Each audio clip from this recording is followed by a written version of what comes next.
waterwithdave.com, and get started protecting your family today, because in the midst of all the things that are coming at us, you need to take these steps. So we've got food, we've got water, and doing these things helps support us here at the Common Sense Show. Well, you've heard Virginia Farver before, and I've known Virginia for years and years and years and years. And we've talked about a number of topics, and we talk off air, and sometimes our off air conversations are better than our on air conversations because there is so much to discuss. Virginia's big thing, the thing that she is really becoming so well known for, is the 5G. And we're going to get into that here, but I want to talk about Agenda 21, now called Agenda 2030, with Virginia, because she lives in the middle of an Agenda 21 cesspool. And let me back up and say this. I'm a Colorado boy. I grew up there. I did my undergraduate work there, high school, whole 9 yards. I have family in Colorado. And I used to go to Fort Collins a lot. I have friends in Fort Collins. It has become a cesspool of a state. And at the bottom of the toilet is Fort Collins, Colorado. And I don't mean the people. I love the people there. I love the things to do. It's beautiful in Colorado. But the government, in a word, sucks. Virginia, thanks for joining us. It's always great to have you on. I want you to tell the people what it's like to live in an Agenda 21 city. So when they see the signs of this, they're going to say, I don't want to go through what Virginia's going through. I need to stop this right now. Dave, just to let everybody know, Fort Collins is a top 10 smart grid city. We have bike lanes everywhere. They've taken 4 lanes down to 2 lanes. We've got the Max bus. They put in it's a bus system that goes north and south, and it goes for 4 or 5 miles is all. And they took almost $100 million grant to put this thing in, and nobody rides it. And it's just, like you said, Dave, it's just a cesspool here. It is, and it breaks my heart to see that. You told me about something that I really found disturbing. Now, my listeners are all going to be familiar with Bohemian Grove and child sex trafficking that goes on there, and the orgies, the satanic worship, and it's the elite. We know all this stuff. But let me just say this. I used to come to Fort Collins for college days. Do you remember those? Yeah. Yeah, and I went to the University of Denver. I played basketball there, and I had friends that played at Colorado State, and we would play against each other in high school. We hung out, played on the same AAU teams, and they'd call me up and say, Dave, coming up, we'll party this weekend, college days. It's awesome. It was a great time, and there was a little debauchery involved for some of the people that went to this, but it was basically a well-regulated event. The Fort Collins police kept things civil, and it was a good time had by most. I loved the mud football. That was my favorite activity, and we were just filthy from head to toe, but had a great time. But you've got something up there now called, I think it's called Bohemian Nights. Tell the people about this.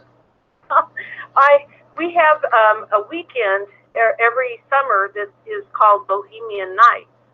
And of course, we've only got like 80,000 full-time residents. And of course, we've got Colorado State University here. But we've got 20 breweries here, and that has something going on with all that as well too. But they have something called Bohemian Nights, and this is where all the kids go downtown, and it's for a whole weekend, and they have all kinds of parties going on and all kinds of stuff. And I finally told my friends, I said, Bohemian Nights, Bohemian Grove. And also, we have Pat Stryker, who has the Bohemian Foundation here. And if you look that up online, there are links to help fund the Soros Fund and all kinds of things like that. Ooh, yeah, the man who's really anti-American and trying to bring down this country.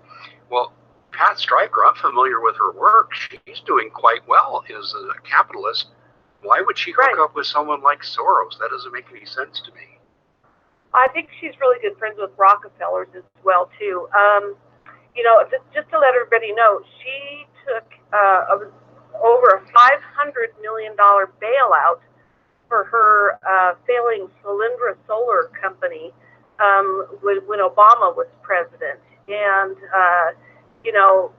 and she's turned around and she invests in all kinds of stuff here, and she's helped with the energy lab here in town and at CSU, and it's to push all this smart grid stuff. A lot of people would say, well, that's just being a good steward of your community. What would you say to that? No, it's not at all. In a word, yeah. No, it's not at all. So you just have to, I've told you, Dave, I just really think this is a dangerous part of the country to live in. I really do at this point. Listen, I will never travel into Larimer County. Right. I think I'd be putting my life on the line. I have been, right. Now listen, I'm not talking about all law enforcement officers, and generally speaking, I have the utmost respect for law enforcement. They do things that the rest of us are too afraid to do. And I love them for their communication that they have with the public. They're polite. Whenever I've been pulled over by a cop, I've never had a bad experience. In fact, usually I've been able to talk my way out of it. And these police, if you're nice to them, are very, very cooperative with you. So I love police, and they risk their lives for us every single day. But in Larimer County, there's a higher than average normal amount of corrupt cops. And I've been threatened by a couple. In fact, this goes back to the Stacy Lynn case. And let me just lay the foundation just very, very quickly. I was contacted by friends of Stacy and then Stacy in 2012, and she was active in Agenda 21 issues. And in those issues, she then got attacked by her absentee ex-boyfriend, who he fathered a child with her. And all of a sudden, he popped back into her life and seized her kid, and they brought in a globalist judge, Julie Kuntz Fields, from working with the IMF and the World Bank. By the way, she used Pat Stryker's business address on College Avenue as her original residence when she made her judicial application. And don't deny it, because I've got a copy of the paperwork. Doesn't mean Stryker did anything wrong. I'm not saying that. But I'm saying it showed her leanings. In fact, actually, her law firm in Ohio represented Stryker Biotech when they were being sued for some kind of product defect. And I don't remember all the details. But Stacy got caught up in all that, and she lost her kid. She was never charged with doing anything wrong, as you know, Virginia. And this Right. is how I became familiar with Fort Collins. So I interjected myself into the case. And I worked tirelessly, but my efforts were futile because we were not able to obtain bringing back Jaden home to his mother where he wanted to be. And Jaden is the boy's name. He's about 15 or 16 now. And she rarely sees him. She's had her parental rights severed for no reason. And this is Fort Collins. And so I was very vociferous about the corruption I was seeing in the DA's office, with the Larimer County sheriffs, and I got threatened. So Virginia, I can never come to your town. If we ever see each other when I come to Colorado, it's going to have to be outside the boundaries of Larimer County. This town is very, very corrupt. And just to let everybody know, I actually saw Stacy Lynn speak at a meeting a couple of years ago in Cheyenne, and I mentioned that Fort Collins is known as the beer, spike, and band city. And when I left the meeting, because it started snowing outside, all the people from Cheyenne added the word bongs to it. So now it's known as the beer, spike, band, and bong city. So keep them intoxicated and preoccupied, and then they don't know what's going on behind the scenes, and they can be controlled easier. Yeah, well, as people listen to what we're talking about here, they'll come to know why I dubbed Larimer County to be the People's Republic of Larimer County. And I think I'm the one that coined that phrase, although I know other people are now using it. But anyway, what makes Fort Collins such a cesspool? Well, let me back up, okay? Sorry, let me gather my thoughts here. Virginia, I remember I interviewed you, and I don't remember the year. I think it was 2014 or 2015. And the city of Fort Collins had a law that said you could refuse a smart meter, and you tried to invoke that right. And tell the audience what they threatened to do to you in the middle of winter in Colorado. Smart meters have always been an opt-in process, and they are making it an opt-out process, and it's completely wrong per the 2005 Energy Policy Act. And so what they did, Dave, is I sent in letters saying I'd sue them in excess of $1 million if they put one of these things on my home. And of course, I'm in the film Take Back Your Power, which has been all over the world. And, they just ignored it. And they sent me letters in December saying they were going to shut off my power. And then I actually it was the next following March, they came to my home early one morning and just shut my power off and changed the meter out without me knowing. So, I actually ran to the front door, and there were police officers on my front porch for a forced installation of a smart meter. Yeah, and you had the opt-out. I mean, this is what's so maddening. And Right. why would the police even care about a smart meter? I don't get that. Well, I actually started looking into that, and the city council members have actually passed a resolution and had an ordinance where they okayed police escorts to put these smart meters on, because there's something going on behind the scenes that they weren't going to get their full funding unless they had 100% compliance to get these meters in. Wow. I'll say wow and wow again. It's a real mess. It really is. It just. What are some other stories you can tell us besides the Stacy? Let me tell one more Stacy Lynn story. I'm sure you're aware of this. One night I got a phone call from Stacy, and she was over, I forget the next county over now. Was it Weld County? I think it was. Yeah. And they had found something under her Suburban. And at first, the sheriff of Weld County thought it might be a bomb. And then they got in closer examination. It was a tracking device that was placed on and traced to the Larimer County sheriffs. No court order, nothing. In fact, the guy that ordered it put on, including the tap of her cell phone, I forget the man's name now, he's on the Larimer County Sheriff, he signed as his own supervisor. Yes. It was unbelievable. Do you remember that story? Yes. Oh, I've gone to many of the court proceedings that she had, and I'm telling you, if people could be here and have been able to see what I have seen, it would scare you to death.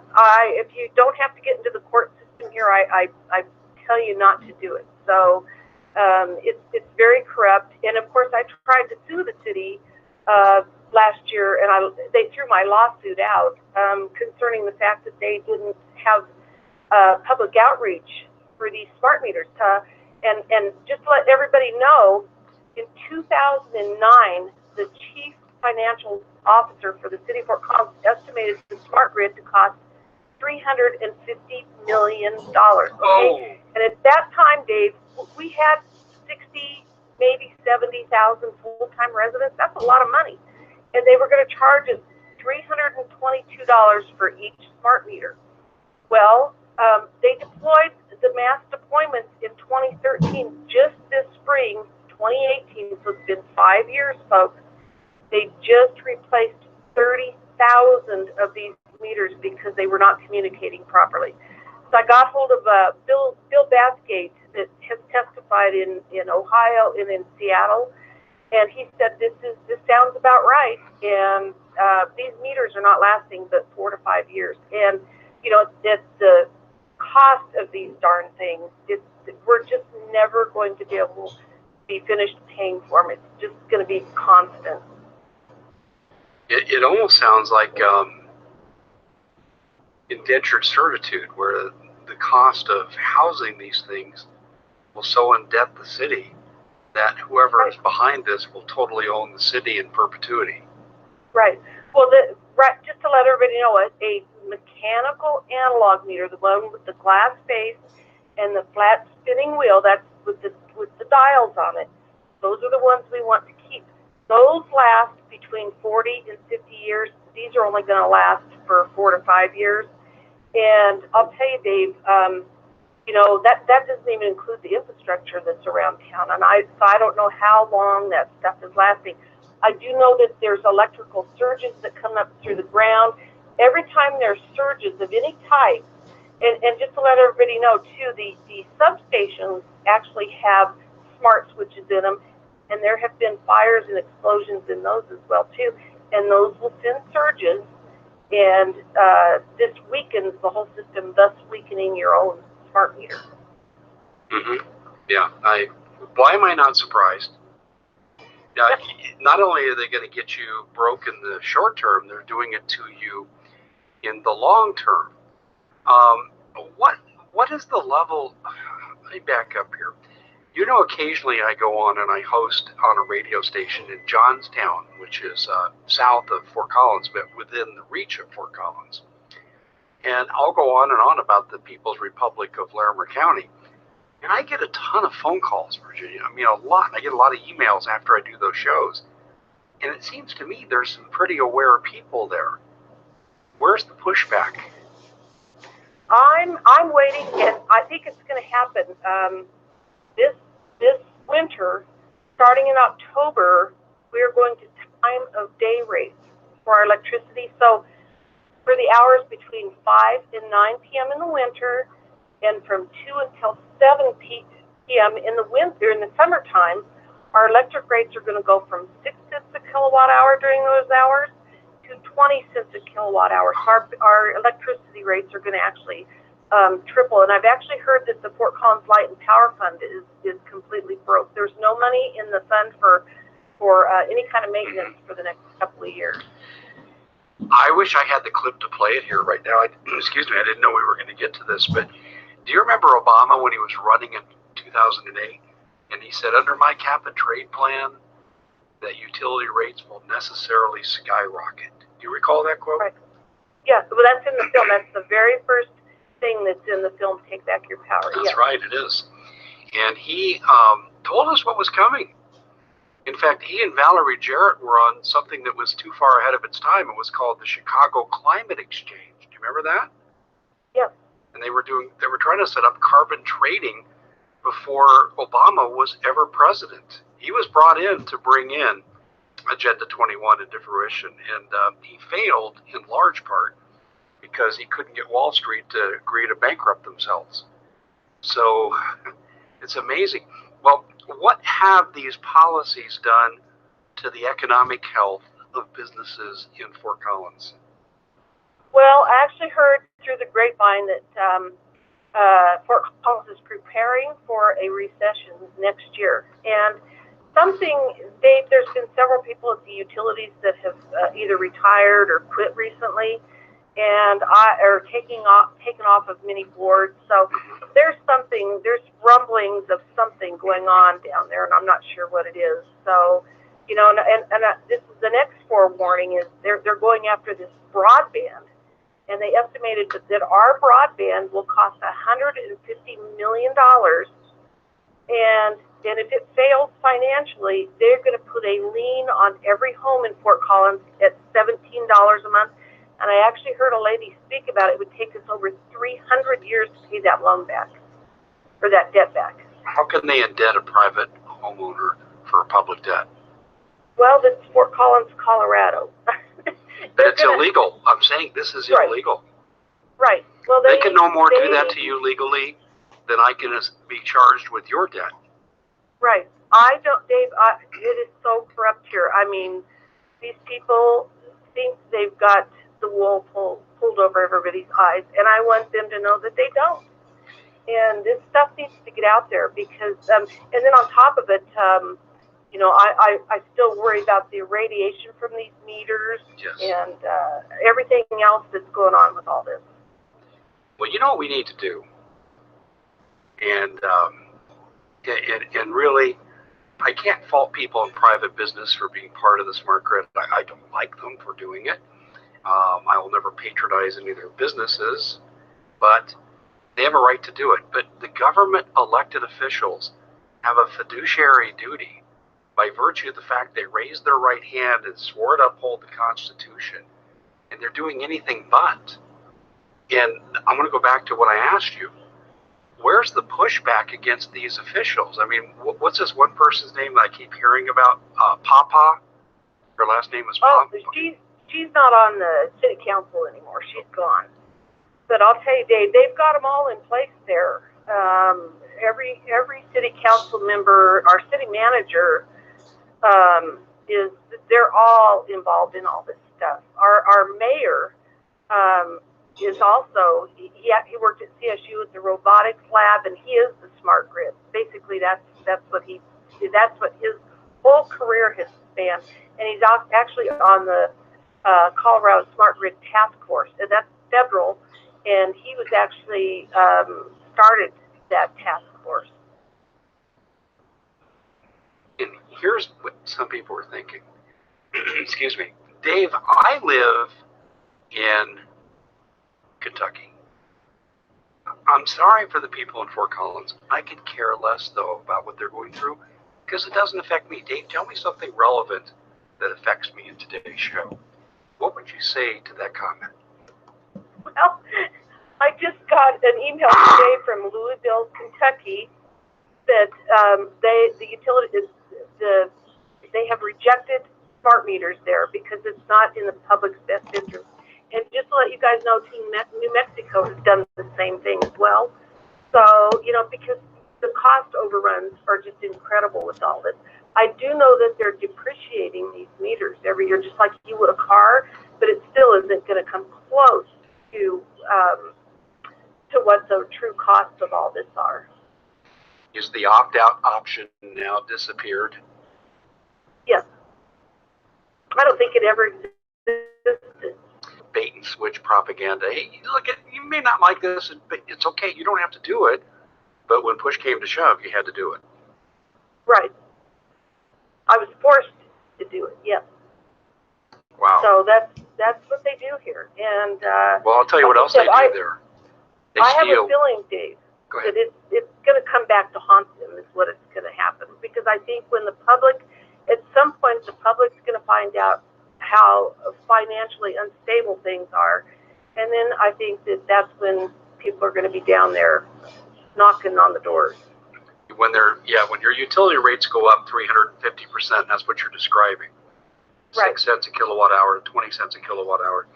People tend to respond when it's their pocketbook. Right. And this is why Trump is, soaring in the polls right now, and why Black voters in tremendous numbers and also Latino voters in tremendous numbers are saying this president is good for our community, for our neighborhood, for my family. We got jobs and the wages are going up. People vote on their pocketbook. But here's the thing, the system, I learned this when I was trying to undo the stealing of Stacy's kid. And let me make a disclaimer here. So, Mr. Pappenheim, I know you like to follow me and you like to send me mean, nasty notes. And I've always said, I'll have you on my show. I'll give you your say. You can't cuss or anything like that, but I'll give you your say. But I'm not denigrating Pappenheim in this particular program. But Stacy did not deserve to lose her kid. She did nothing wrong except oppose Agenda 21. Joint custody, maybe? We could make that argument, okay? Keep both parents happy. The kid has access to both people. We could argue the merits of that, I know, because I know a lot about the personalities involved. But to just steal a kid, and I want to emphasize this. Stacy Lynn's son was the only parent that he knew growing up until he was 8 years old, was snatched from his mother for political activities. What was the word they called her in court when they passed judgment? They called her, I can't remember the term, but it basically meant you were giving up your citizenship. Oh, sovereign citizen? There you go. Thank you. Yep. Yeah.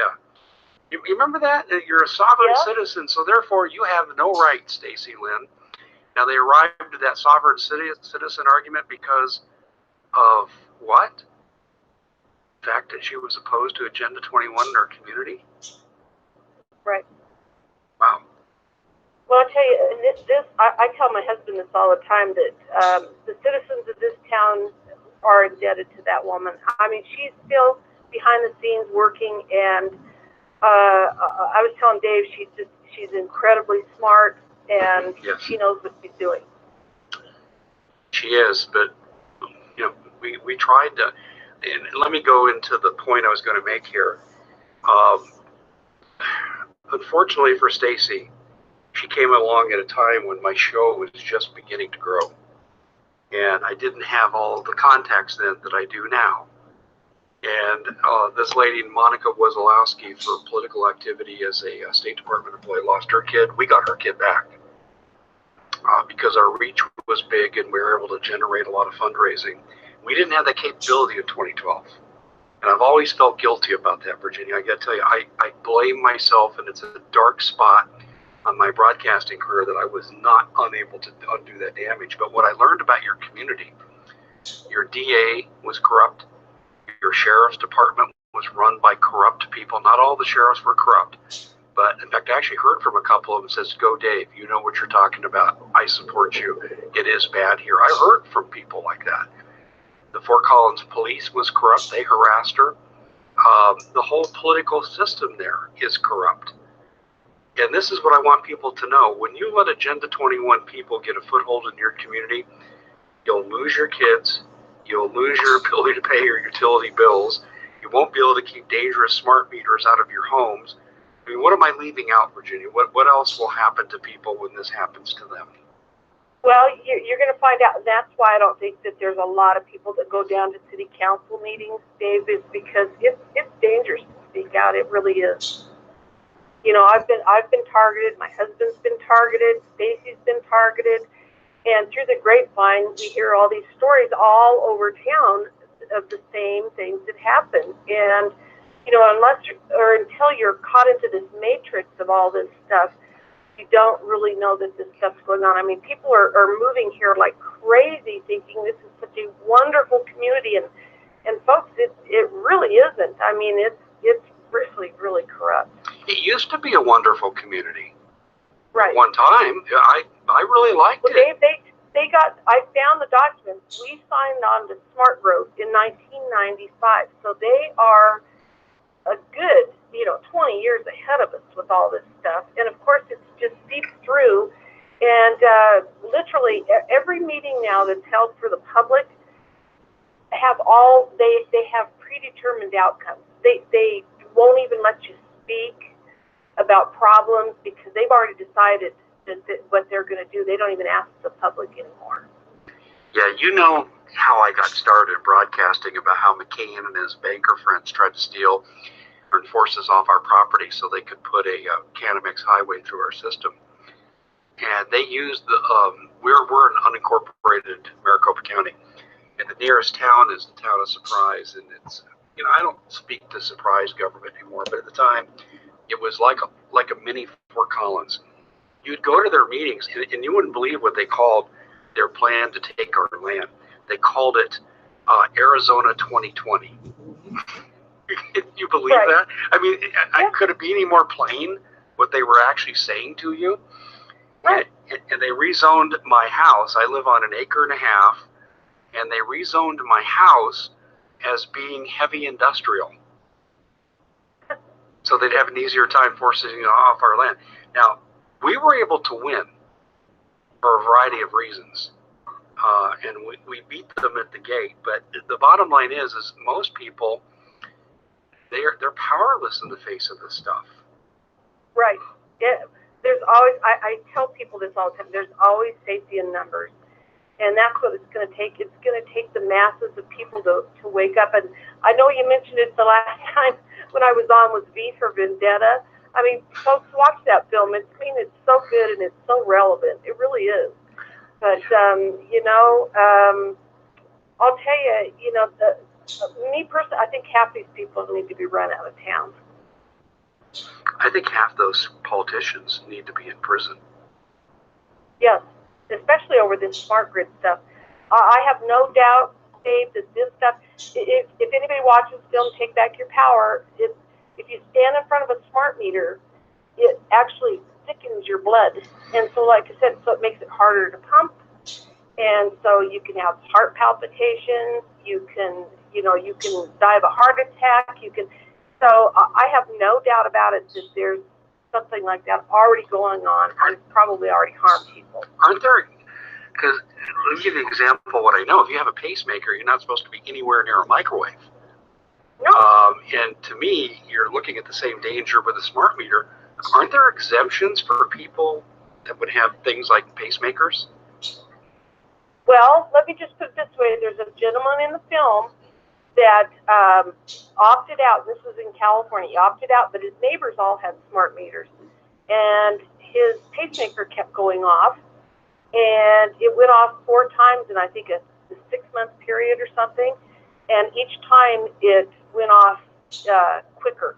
It didn't take as long for it to go off. So this is what can happen. I mean, this stuff is really, really dangerous. And you know, I've told my neighbors, they're like, yeah, well, you know, smart meter, you know, we're gonna get cancer. Yeah. Well, you know, I turn around, Dave, and I say, well, death by smart meter it shall be, because these things, they're nanopulses, and we get into all these devices are nanopulses.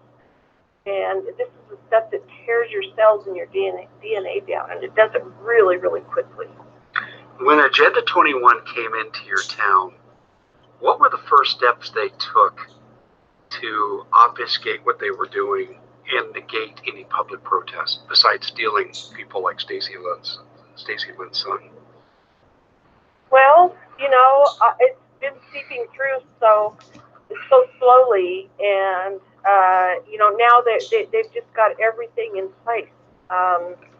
You know, the Max bus, to me, I think that was the heavy thing that they put in. See, they take these federal grant funds and they put it in this Max bus system, and all it is they bought in some buses. It was almost $100 million, Dave. But the problem is they got the grant funding, but guess who ends up paying for the maintenance?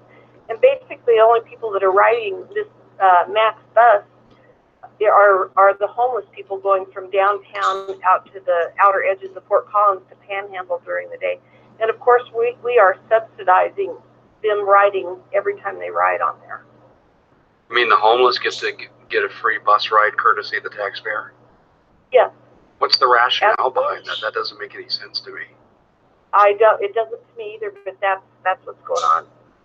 So, you know, and it's just a matter of time before somebody's harmed on one of those buses or any of that stuff. But that, to me, that was the first thing that, and I started noticing these bike trails. I mean, our roads are falling apart.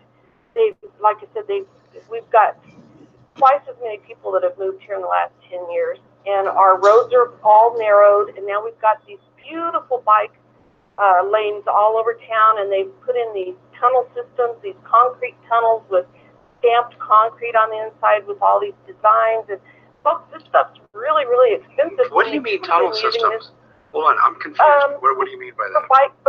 For bike riders, tunnels to go underneath roads, or you know, in areas where they need to put a little tunnel. So you can tell I can't go into Fort Collins anymore because I have not seen this, and I don't know that we have this in Phoenix. I've never seen it, but yeah.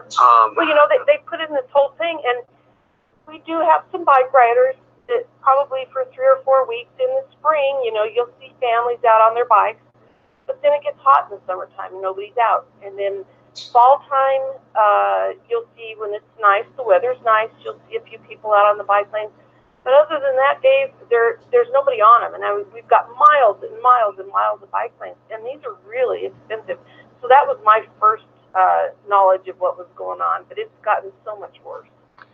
The only reason you would do that, and you know more about this than me, but check my reasoning on this, is that if someday, not today, but someday in the future, that area is going to be so densely populated, there will be no cars, and bikes will be the mode of transportation. Right. Does that fit? Absolutely. And just to let everybody know, all our major intersections now, they spend tons of money putting in these beautiful pots for all these flowers and all this artwork. You know, we're subsidizing all that as well, and they paint our electrical boxes. We subsidize all these artists. I mean, hundreds of thousands of dollars to paint our electrical boxes. Why? I don't know. And so this is what's going on. Even our major intersections have colored concrete going across them, and that is so that when you're driving, visually it makes you feel like the road is narrowing, and so they think it's going to make us not want to drive anymore. Are you serious? We'll walk or ride our bikes. Yeah, that's what it does. What you're talking about, I know about this psychology background, you're talking about using artwork to create linear perspective, and that all lines will come together and you can't stay between the lines, and it could cause some consternation. And I think this is what you're describing. Well, and I also feel like a lot of that is for the mere fact of trying to make everything look really nice, because we aren't going to be able to get out of the town centers. And so that's what their plans are with all this stuff. And, you know, I think at that point when they start demanding that we get rid of our cars, I think that's when it's going to end. Because I'll tell you, Dave, you know, they should have been taking this money. I-25 between Fort Collins and Denver, and from Denver to Colorado Springs, it's a disaster. I mean, it's 4 lanes both ways, and it's just bumper to bumper and horrible. But you know, they're spending money on all the wrong things. They want to go to this renewable energy, 100% renewable energy, by, I think it was like by 2040, and I don't think that's even a possibility. And then on top of it, who's going to pay for all of it?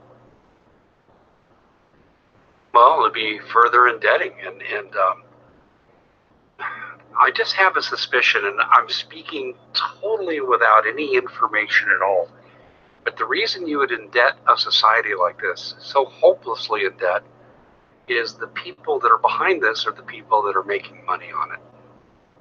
Right. So I have heard through the grapevine that this grant money is being filtered through to some of the members that are in the, of course, politicians and people in our city. There has to be something like that, Dave, because otherwise, why would they do it? It's not in our best interest. It's you know, they're even putting their own families in harm's way, and so that's the only thing that makes sense.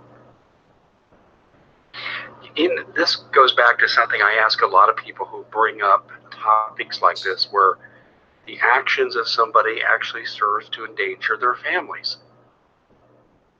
Have you ever heard them address this? I mean, what do you think they would say? Yeah, I'm putting my kids at risk. I don't know. I've got that microwave expert that calls me, and he says you're talking to people that have no soul. They don't understand. They don't understand a grieving mother. They don't understand that they don't care. They don't even care about their own kids. So, you know, I guess maybe, Dave, the money is just too good, and the power, I'm not sure what it is. But, you know, after losing my son, there is no amount of money and there is no amount of power that could ever, you could offer me $10 trillion right now, and I would turn it down in a millisecond to have my son back. So, you know, people, they just, until they're caught into it and one of their kids becomes ill with cancer, or their spouse or somebody they're, you know, that they love, they just don't care. You know, in Virginia, we've got people listening to us. Now we're moving over on podcast 1, and we're on a bunch of new stations. So, you know, we haven't really set the background here, and I know this is painful. So let me just say it this way. When Virginia referred to losing her son, he was a graduate student at San Diego State University, where they have an extensive, dangerous cell phone network, communications network. And people who have lived where your son lived have had high cancer clusters. And unfortunately, your son got brain cancer and did not survive. And that's what Virginia is referring to. In Virginia, I'm sorry to have to bring that up, but a lot of people would not know what you're talking about there. Well, you know, Dave and I, you know, there were 4 men in 2008 that all worked in the same room in the same building on the San Diego State University campus, and they all came down with brain cancer. The odds of that happening are just astronomical. So anyway, I started contacting the school because I drove out there. I couldn't get answers. And I found out there was a cell tower. I got on antennasearch.com, and I found every cell tower within a 4-mile radius of that school except for that one cell tower. And Dave, it took me 4 months to figure out what it was.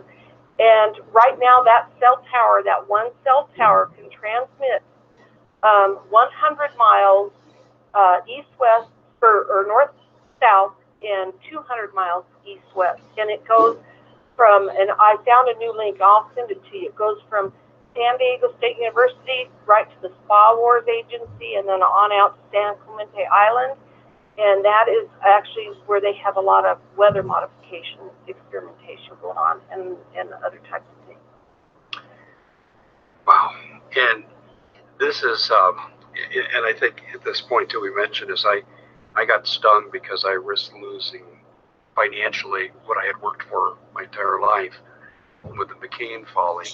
But Virginia lost something far more precious, which was her son. And this is usually what motivates a lot of people in our business to do what they do. We're the victims of this, which is why we're kind of a couple steps ahead of the curve, because we had to deal with this.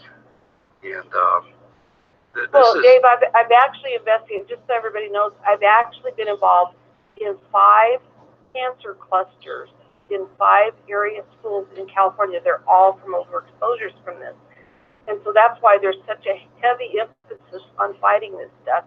And I'll tell you, Dave, speaking of John McCAIN, just to let everybody know, in 2008, he was in arguments with many of his neighbors on his Arizona property because he installed a cell tower. And he was known for always having his cell phone and putting it to his head. I had people send me pictures all the time. And we know what he died from. He died of brain cancer. Right. Bo Biden died from brain cancer. The Ted Kennedy, the Kennedy family, they know that his cell phone is what caused it. So, you know, these people just are not speaking out. You think the McCAIN family would be saying something, but it might speak to their ambition beyond the death of John McCAIN? And back to what we talked about, the people that would, you know, perpetrate this upon the public are depraved individuals. They have no sense of morality. Think about the 1996 Telecom Act. I think it's Section 704.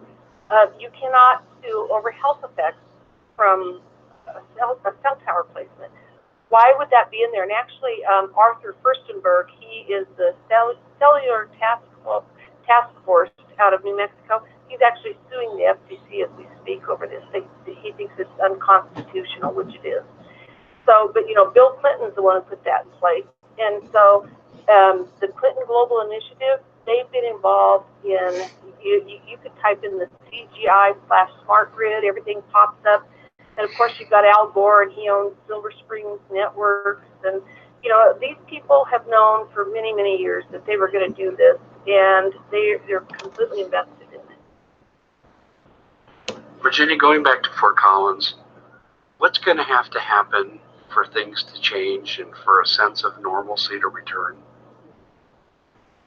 I don't know, Dave. I try my hardest. I know I've put my neck out on the line. My husband actually works for the city of Fort Collins. And, you know, he doesn't like what's going on down there either. And there's several people that I think know what's going on. But, you know, their hands are tied. They really can't say anything. But I think, like you said, I think when it starts hitting them in the pocketbook, they're going to realize what's going on. And just to let you guys know, the Arizona Public Service just came out and basically has stated that they will decide how much energy that we will use and what it's going to cost us. So I'm assuming that's going to be across the board for all utilities. Yeah, I saw that coming. And they've elected people. Boy, I'll tell you, you want to talk about corrupt politics? Here in Arizona, we have Arizona Public Service operates as a private utility, the way it functions. It's not supposed to be designed that way. And they use dark money. In other words, you don't know who's donating the money to get corrupt candidates elected. And they never have to disclose the money. The courts are in on it with them. I mean, it is a big scam. So we went, sometime back, we went totally solar. And it takes 7 years to break even with what you pay versus what you save. So we're buffered to some degree, but not entirely. You never get off the grid. By the way, we have a neighbor. He's a Mr. Fix-It. Love this guy. And he was down to paying $16 a month to APS, who we lovingly call Arizona people stealing from us. And they came and told him, you're trying to get off the grid, we're not going to let you. It's illegal to make you purchase a service. No government entity can force you to purchase a service. You know, they can't force you to purchase a driver's license. You just can't drive, but they can't force you to stay on the grid, yet they're trying. Well, I caution people with solar too, Dave, because you really have to know what you're doing, because that can also put dirty electricity on your home wiring. Exactly. Basically, it makes your home wiring a huge antenna, so you have to know what you're doing. And then a lot of states, what they're doing, Dave, is they're only allowing you like 30% of what you create a month in energy to use against your electric bill. So this is how they're going to try and control it. We got in a grandfather clause, and so our numbers are a little better than that. But yeah, you're absolutely right. You know this topic so good. I'm so impressed. Virginia, we are out of time. Listen, here's what we did that I really liked. We talked about a lot about Fort Collins as kind of a warning sign to the rest of the country. But I need to get you back to talk about this 90-page report that talks about the real dangers of this electronic communication and what it's really doing to us. So expect me to be in touch with you soon. And very quickly, how can people follow your good work? Well, I'm just kind of all over the place, Dave. People somehow find my email address and stuff, and so I've met a lot of really good contacts that way. I've kind of been in and out all summer, so it's been kind of hard to connect with people sometimes. But, I urge people to get on Take Back Your Power. There's actually a new conference. It's coming out next week through the Empower or the Take Back Your Power movement, and you can get on that. It's Lloyd Burrell's going to have all these experts that are going to be speaking at a conference. And just to let everybody know, this 5G stuff, I sent Dave a 90-page document by Dr. Martin Paul, and we are in imminent danger. And he also says that we're going to be extinct if we allow this stuff. Yeah, we're going to all end up like John McCAIN. There's no question about it. This is why, Absolutely. Virginia, I'm going out of town for a few days. So I'll be in touch with you when I get back. We need to come back and do a follow-up and get into this report and talk about the possible extinction of humanity with this. Virginia, you are one of my heroes. So Stacy. There's some brave people in Fort Collins. You're one of them, and I'm glad we've got you on the front lines fighting for us. I want to thank you for joining us here on the Common Sense Show. Well, thank you for having me, Dave. Anytime. Okay. Good night, Virginia. Bye.